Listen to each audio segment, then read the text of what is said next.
where now petrol and diesel is approximately 214 and 242 shillings. That is unprecedented, and it came as a shocker to many Kenyans, basically because the government had previously announced that the current fuel products in Kenya have been waived from the higher standards that we already had, and they permitted a higher component of sulfur, meaning we ought to be having cheaper fuel in terms of landed cost than previously, and especially given that the fuel that Kenyans are consuming now is of much lesser quality than previously. It is also important for us to know that the VAT that was reduced by government last month has not been felt by Kenyans because, as we are all aware, VAT is calculated as a percentage of the landed cost. But it is the landed cost that has been increasing. And therefore, when the numerator has been increasing, what Kenyans are paying in terms of VAT has been a moving target. Therefore, that also needs to be revised. The other thing that is very important to note is that we have seen government playing games with fuel prices, and especially political games, out of a very serious matter that we should be all concerned about. That we see EPRA releasing their gazette notice, but every time now we have been seeing the government belatedly coming with some shenanigans of trying to reduce some components way after EPRA has given their notice. As we are all aware, fuel products, and especially diesel, is an ascendant component when it comes to production, when it comes to transportation, and basically the entire facets of the economy. And therefore, when you give signals of increasing, all the other components adjust upwards, and they are sticky. That is why it is not right for the government to again then come back and purport to give some more guidance way after fuel had been increased. We saw that last month, and we saw immediately fuel went up. The other components of the economy went up consequently, and especially transportation cost. But when the government tried to or purported to waive some components like VAT, we never saw those prices coming down, because economic parameters and pricing are sticky. They are sticky. Going up is very easy, but coming down is never that easy. So it's always good for coherence when it comes to giving the guidance of prices, and for the government to always sit down. The government is one. One arm of government should not pronounce this thing today, the other thing yesterday, the other thing tomorrow. That brings in a lot of confusion to the economy, and again, the intended gains are not realized because prices upwards are always sticky in terms of when there are adjustments. The other thing is that I have a proposal which we should follow as a country, and I'm giving this proposal because the current fuel prices adjustments and the cost of it is temporal, and all the other economies understand that this is a temporary situation, and therefore any economy should be looking at not inflicting long-term crisis to the economy based on the current short-term decision making. So we have a choice to make as a country. Either we spend a little more money in terms of waivers and subsidies, and then we protect the economy going forward in the medium and long term, or then we become laissez-faire and we have a price to pay dearly in the medium and long term, economically speaking. The drastic fuel increment in terms of prices will hurt the economy of Kenya to tunes of hundreds of billions. But the amount we need to bring down the fuel prices is not even a fraction of that. It is too minute. And therefore, I believe that we should be looking at seeing how we can reduce the fuel prices now, so that we arrest many other issues, including inflationary pressures, that will be inevitable. And this is the proposal that I have, and which is easy. One, the amount Kenyans pay at the pump for distribution and margins of importers of fuel and retailers and wholesalers is around 22 shillings. I'm proposing that we reduce by 4 shillings. Wakipata shilingi 18 hawatafuga biashara. Kila mtu sasa lazima akaze mshipi. The second thing is that we must reduce our VAT further from the current 8% to 0. In the short term, we must exempt fuel products from VAT. And the third one is that we must do away with the road maintenance levy fund, Kenya shilling 7, that was added in the year 2024 by this government. I have gone further and tabulated the amount of money that Kenyans are going to save. And if we do those measures immediately, the fuel prices in terms of pump prices in Kenya will climb down to both of them below 190 shillings. That is diesel and petrol. Around 186 shillings for super petrol and 189 shillings for diesel. These issues, some of them need some involvement of parliament, and it is for that reason that I have already written to the clerk of the National Assembly of my intention to amend the VAT Act so that we exempt especially super petrol, diesel, and kerosene from VAT, and consequently make all those products VAT exempt and move them to the first schedule. The other thing is that I've already written to the National Assembly on the intention of amending the road maintenance levy fund by abolishing the 7 shillings that was added in the year 2024. Again, as I said before, this will give reprieve to Kenyans that the current diesel and super petrol prices should come down to around to below 190 for a liter of either. The other thing that maybe it is important for me to highlight, which is building up to that price, is also the subsidy. Diesel, as you saw in the circular, the added cost is higher. And for those prices to come to the ranges I'm talking about, we must also provision 5 billion Kenya shillings from the Fuel Stabilization Fund so that we reduce diesel by around 24 shillings. That is why the math is coming to around 189 for diesel. All those measures will stabilize our economy in terms of not have a very erratic inflationary pressures, and also we are going to have some stability in the medium and long term. Failure to do that, the price will be too high for our economy to bear. I also want to highlight 2 more things. One is that Kenyans are already complaining that the fuel products that are currently in the country seem to be adulterated diesel and adulterated with paraffin. Even when I sent this communication, I have received a lot of communication from Kenyans, clearly stating that the quality of fuel we have in Kenya, that clearly somebody is making a kill out of adulterating fuel products to make profit. I also want to request our leaders. This is not the time to make money out of the misery of Kenyans.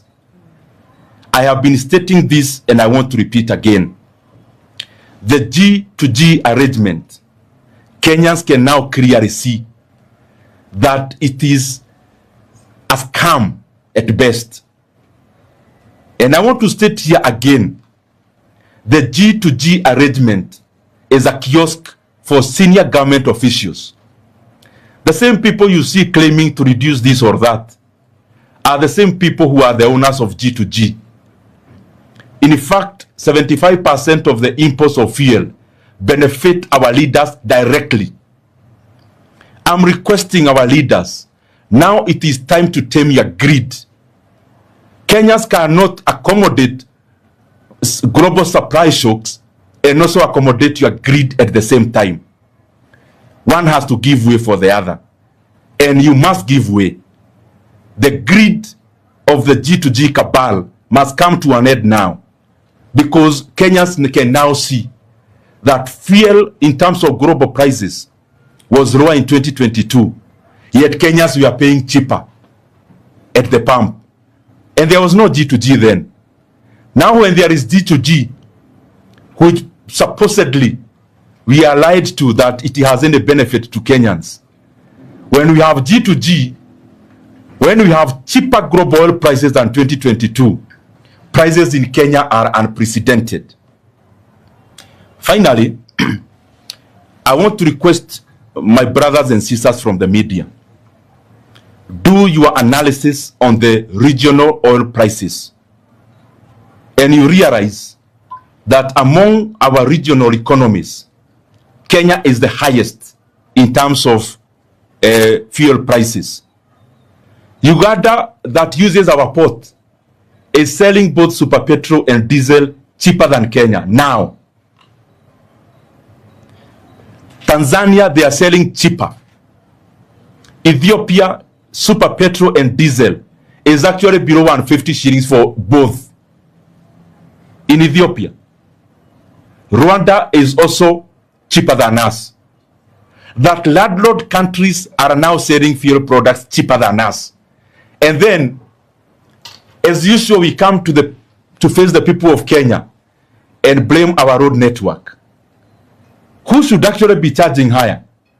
The economy with a more vast road network or the ones that need to catch up? I think it is the ones that need to catch up. So these reasons we keep giving to Kenyans every time we evolve a lie to a bigger lie.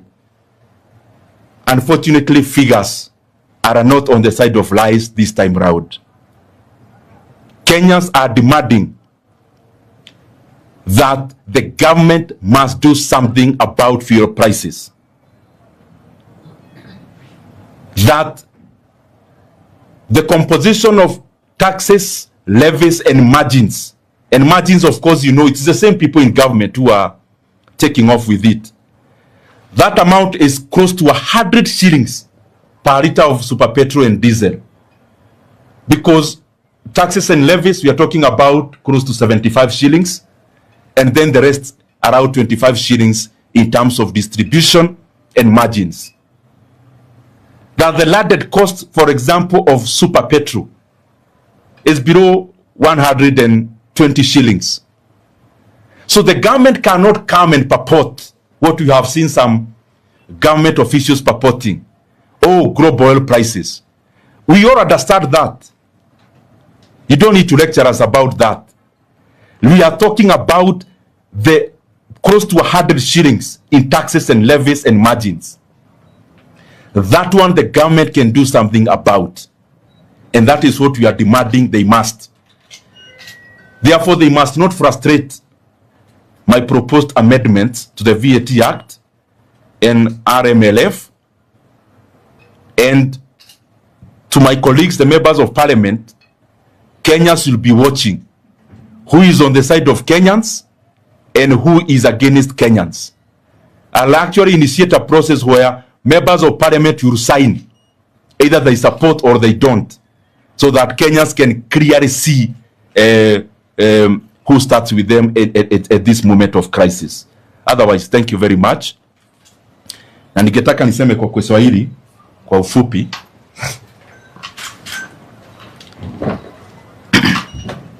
Felix, you wanted this to be close to?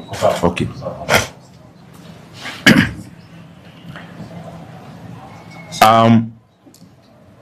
Nataka niseme kwa ufupi kwa Kiswahili, Wakenya wameona jana ya kwamba EPRA wametoa mwongozo wa vile bei ya mafuta itakuwa hapa Kenya, na tukaona bei ya mafuta imeenda juu kupidukia, ya kwamba sasa petroli ni kama shilingi 214 na tumeona diesel imeenda over 240 shillings. Na tumesikiza watu katika serikali wakisema mambo ya global disruption, na Wakenya wanaelewa hiyo hata kuzidi wao. Lakini ni vizuri Wakenya waelewe ya kwamba katika lita moja kama ya petroli, shilingi kama 100 inaenda katika kodi na faida ya wale watu ambao wanahusika kwa biashara ya mafuta. Na hapo kuna kitu Kenya inaweza fanya na serikali inaweza fanya. Na ndio maana nimeandikia bunge yetu, the National Assembly, nikitaka kubadilisha ama kuamend our VAT Act, ndio tupeleke ushuru wa VAT wa mafuta wa petroli, diesel na kerosene itoke vile iko katika 8%, tuipeleke 0, ile inaitwa VAT exempt. Na pia nimeandikia bunge nikitaka kuteremsha road maintenance levy fund kutoka shilingi 25 ile inatozwa kwa sasa, tuondoe shilingi 7 ndio Wakenya wapate nafuu.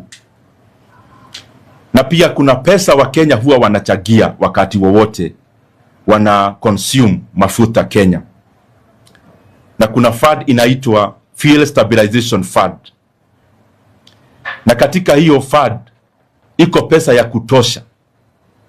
Na ndio nataka niulize serikali watoe bilioni nyingine 5 iende katika kusubsidize diesel, na hiyo ita subsidize diesel kama shilingi 24. Tukifanya hayo those 3 things, ya kwamba kupeleka ushuru chini ya VAT, pili levies kupeleka chini levies ya road maintenance levy fund na shilingi 7 ambayo iliongezwa na hii serikali mwaka wa 2024, na kutoa subsidy ama nafuu ya bilioni nyingine 5 ambayo already iko, tutakuwa tumeteremsha bei ya mafuta, na petroli itagharimu wa Kenya na pia diesel below 190 shillings. Tumeona ya kwamba bei ya mafuta Kenya ikilinganishwa na zile nchi jirani, bei ya mafuta Kenya ndio iko juu zaidi. Kenya iko juu ya Uganda, na mnajua petroli yote ama mafuta yote ya Uganda inapitia katika bahari yetu ama poti yetu. Hapa Kenya pia bei ya mafuta iko juu kuliko Tanzania, kuliko Rwanda na kuliko Ethiopia. Na kwa hivyo hii Kiingereza mingi tunapewa na viongozi, mambo ya road network na ingine, hiyo yote tunaelewa. Ile tatujaelewa ni kwamba kwa nini mafuta ilikuwa global prices ilikuwa juu mwaka wa 2022, ilikuwa juu kuliko sasa, na bei ya mafuta sasa iko juu Kenya sasa kuliko 2022. Hiyo ndio Wakenya hawaelewi. Lakini ndio Wakenya waelewe, ni vizuri wajue ya kwamba hii mpango tunaelezwa ya G2G, hiyo ni biashara na ni kiosk ya viongozi hapa Kenya.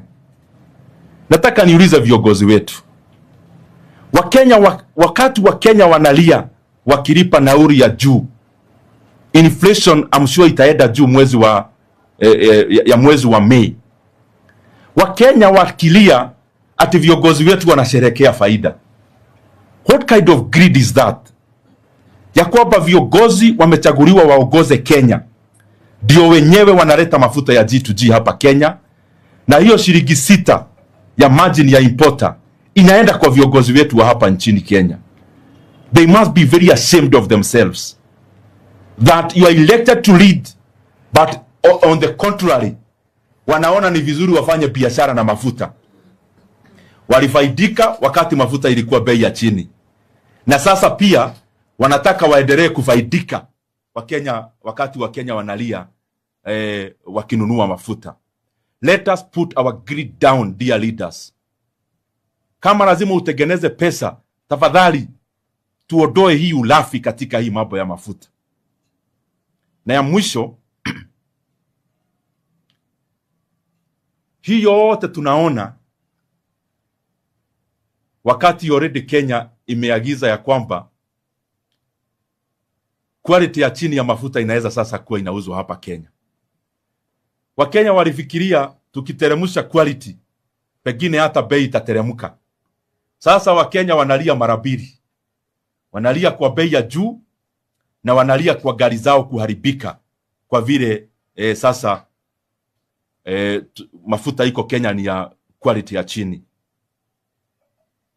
Ni vibaya sana na ni lazima serikali wafanye kitu, and we are giving them a chance. Lazima mfanye kitu na sio tafadhali. Failure to that, we are going to communicate to Kenyans the next course of action, because we cannot continue kuangalia watu wachache wakiumiza wa Kenya, na especially when their hearts are not clean, especially when themselves are involved in fuel business and especially in importation.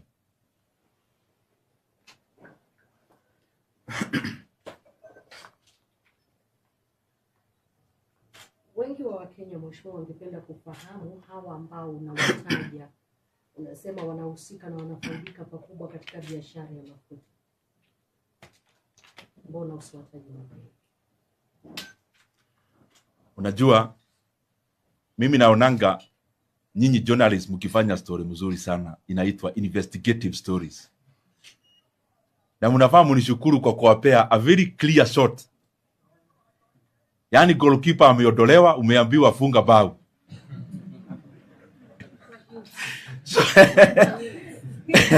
Watu wanahusika na mambo ya mafuta, hata nikiwaangalia uso mnajua ni nani.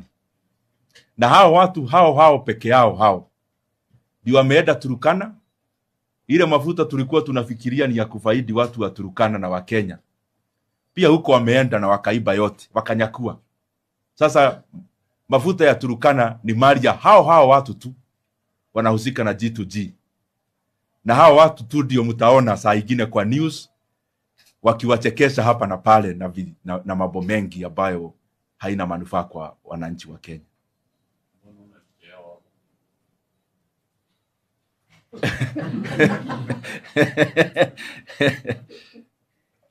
Yes. Kumbe mnaelewa mambo yote. Yes.